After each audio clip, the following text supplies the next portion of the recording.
तो और भाई लोग कैसे हो आप सब लोग मेरे यार। तो इस एपिसोड की शुरुआत वही से होता है जहाँ से कि पिछला एपिसोड खत्म हुआ था। हमें एपिसोड की शुरुआत में उसी टूटे हुए शील्ड को दिखाया जाता है और माचन किले के पास आते हुए बोलता है, बदबूदार लड़के, मुझे नाराज करने का अंजाम तुम्हें यही मिलेगा। और तभी वहाँ पर किले हंसना शुरू कर देता है, जो देखकर माचन हैरानी के साथ पूछता है, आखिरकार तुम हंस क्यों रहे हो। किले बोलता है, क्या तुम्हें ब्यूटी हाउस के माई याद है। माचन बोलता है, क्या तुम मेरे भाई को जानते हो। किले बोलता है, ना सिर्फ हम एक दूसरे को जानते हैं बल्कि बहुत ही अच्छी तरीके से जानते हैं, क्योंकि तुम्हारा भाई माई मेरे ही हाथों से मरा था। जो सुनते ही माचन बहुत ही ज्यादा हैरान होते हुए बोलता है, क्या, और फिर गुस्से से बोलता है, तो तुम वही हो जिसने मेरे भाई को मारा था। किनले बोलता है, माचन, तुमने इतने सालों तक मेरे ही वजह से मू फैमिली के साथ फाइट किया है, लेकिन तुम्हें इतना तक पता नहीं था कि आखिरकार तुम्हारे भाई को किसने मारा। सच में ये तो बहुत ही अफसोस की बात है। क्या ये मजाक की बात नहीं है कि तुम बिशुई गैंग और ब्लड अलायंस के लीडर हो। ये सुनते ही माचन और भी ज्यादा गुस्सा हो जाता है और फिर गुस्से से खतरनाक ऑरा को रिलीज करते हुए अपने पास से एक बहुत ही पावरफुल स्पिरिट वेपन को बाहर निकाल लेता है और किनले को बोलता है, बहुत बढ़िया, मैं कई सालों से तुम्हें ढूंढ रहा था,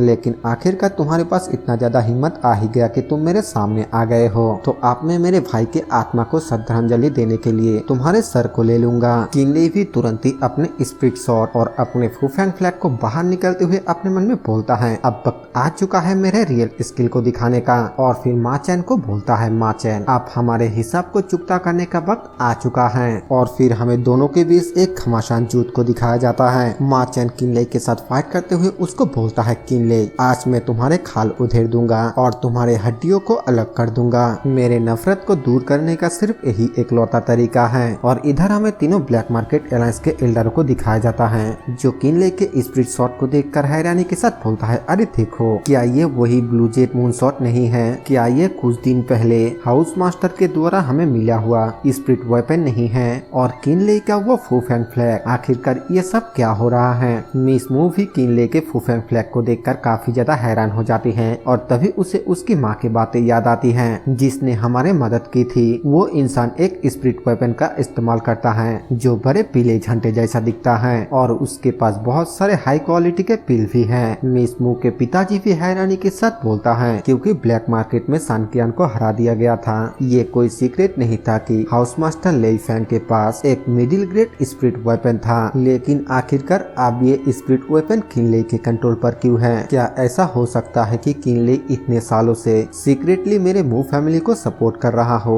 और फिर किनले के पिताजी से पूछता है, ब्रदर किन, आखिरकार ये सब क्या चल रहा है। आपने हमें किनले के पहचान के बारे में क्यों नहीं बताया। तभी सेकंड ब्रदर बोलता है, मास्टर किन, इसके लिए हम आपसे माफी चाहते हैं। ऐसा नहीं है कि हम आपको इसके बारे में बताना नहीं चाहते थे। बात बस इतना है कि किनले कई सालों से घर से दूर था और उसने अनगिनत मुश्किलों का सामना किया और इस बार उसने किन फैमिली को खत्म होने से बचा लिया। इसीलिए मेरे पिताजी ने ये डिसीजन लिया कि जब तक वो खुद अपने पहचान के बारे में बताना नहीं चाहता, तब तक हम इसे सीक्रेट रखने में उसकी मदद करेंगे। दूसरी तरफ मिस मू बहुत ही ज्यादा हैरान होते हुए अपने मन में बोलती है, किन लेई फैंग, उसने तो बस थोड़ा सा ही अपने नाम को चेंज किया। ये दोनों तो एक ही इंसान निकला। और फिर वहीं पे अपने घुटने टेकते हुए अपने सभी पुराने बातों को याद करने लगती है। वो बोलती है, मैंने ये कभी भी नहीं सोचा था कि वो हमेशा से ही मेरे करीब था। तभी वहाँ पर मिस मू के पिताजी आकर बोलता है, स्वर्ग के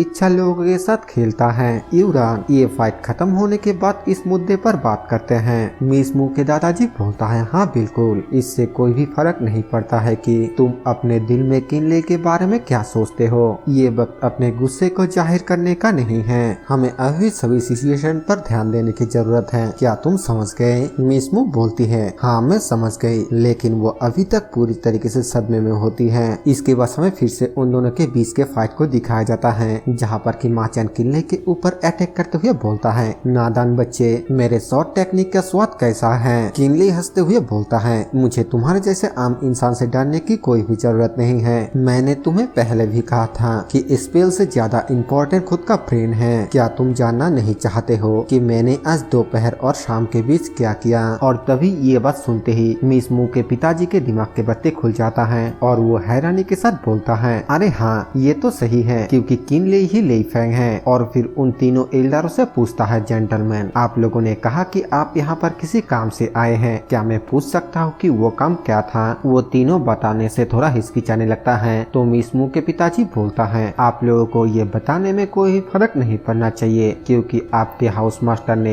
अपने रियल अपीयरेंस को दिखा दिया है, तो आप लोग बता सकते हैं। वो एल्डर बोलता है, अगर ऐसा है तो फिर ठीक है। आज जब माचन न्यूटो माउंटेन पर आया था तब हमारे हाउस मास्टर ने बिशुई विलेज के ऊपर अटैक करने के लिए लीड किया था। कुछ देर लड़ाई करने के बाद हम लोग जीत गए। गुयन रियलम के 5 लेवल के सभी दुश्मनों को हाउस मास्टर ने अकेले ही खत्म कर दिया था। उसके बाद हाउस मास्टर ने हमें सारे गंदगियों को साफ करने के लिए इंतजार करने के लिए कहा और फिर उसके बाद उनसे मिलने के लिए न्यूटो माउंटेन पर आने के लिए कहा। इधर माचन को भी ये सब कुछ समझ में आ जाता है और वो किनले के ऊपर गुस्से से अटैक करते हुए बोलता है, कितना ज्यादा शर्मनाक बात है, तुमने मेरे बेस कैंप के ऊपर अचानक हमला कर दिया। किनले बोलता है, ये कोई हैरानी की बात नहीं है ना? जब तुमने मेरे ब्लैक मार्केट पर अटैक करने के लिए सन कियान को भेजा था उस दिन क्या तुमने नहीं सोचा था कि एक दिन तुम्हारे ऊपर भी अटैक होगा, या फिर ऐसा है कि तुमने ऐसा प्लान बना ही नहीं था? माचन गुस्से से चिल्लाते हुए बोलता है, नामुमकिन, सिर्फ और सिर्फ तुम्हारे एक छोटे से ब्लैक मार्केट के साथ तुम मेरे बिशुई विलेज का कंपेयर कैसे कर सकते हो? किनले बोलता है, संयोग से मेरा एक दोस्त है जिसके बहुत सारे नेटवर्क हैं। उन्होंने कहा कि गांची माउंटेन के डिप्टी गवर्नर चांग किन झुओ के साथ उनकी कुछ दोस्ती है। माचन बोलता है, क्या तुम्हारे पास गांची माउंटेन पर सेना को इकट्ठा करने की ताकत है? किनले बोलता है, हाँ बिल्कुल, मेरा कुछ लोग चांग किन झुओ के साथ काम कर रहा है। आखिरकार तुम्हें क्या लगता है कि कितने लोग बिशुई विलेज और ब्लड अलायंस से भाग निकला है? यहाँ तक अगर तुम फुल स्पीड के साथ यहाँ से भागते हो तो भी तुम्हें अपना विलेज पूरी तरीके से खाली दिखेगा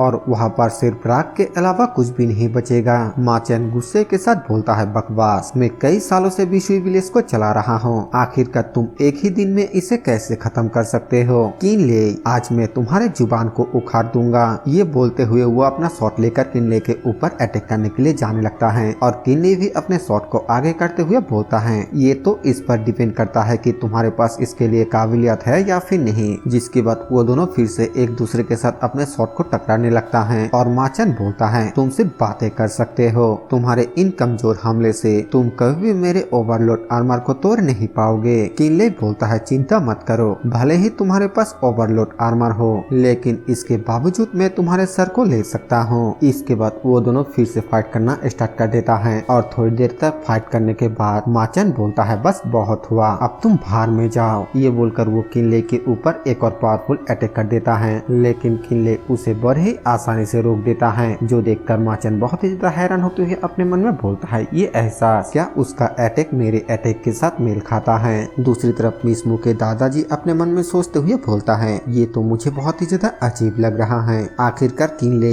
इतने देर तक माचन के साथ क्यों फाइट करना चाहेगा? उसे भी पता होना चाहिए कि ओवरलोड आर्मर को तोड़ना कितना ज्यादा मुश्किल है। क्या ऐसा हो सकता है कि? और फिर अचानक बोलता है, हाँ ये सही है, अगर वो जो सोच रहा है वो उसमें कामयाब हो जाता है तो फिर इस बच्चे का फ्यूचर लिमिटलेस होगा। और इसी सीन के साथ ये वाला एपिसोड यहीं पर खत्म हो जाता है। वीडियो पसंद आए तो वीडियो को लाइक कर देना, चैनल पर नए हो तो सब्सक्राइब कर देना। मैं मिलूंगा आप सभी से एक और नए वीडियो के साथ, तब तक के लिए बाय बाय।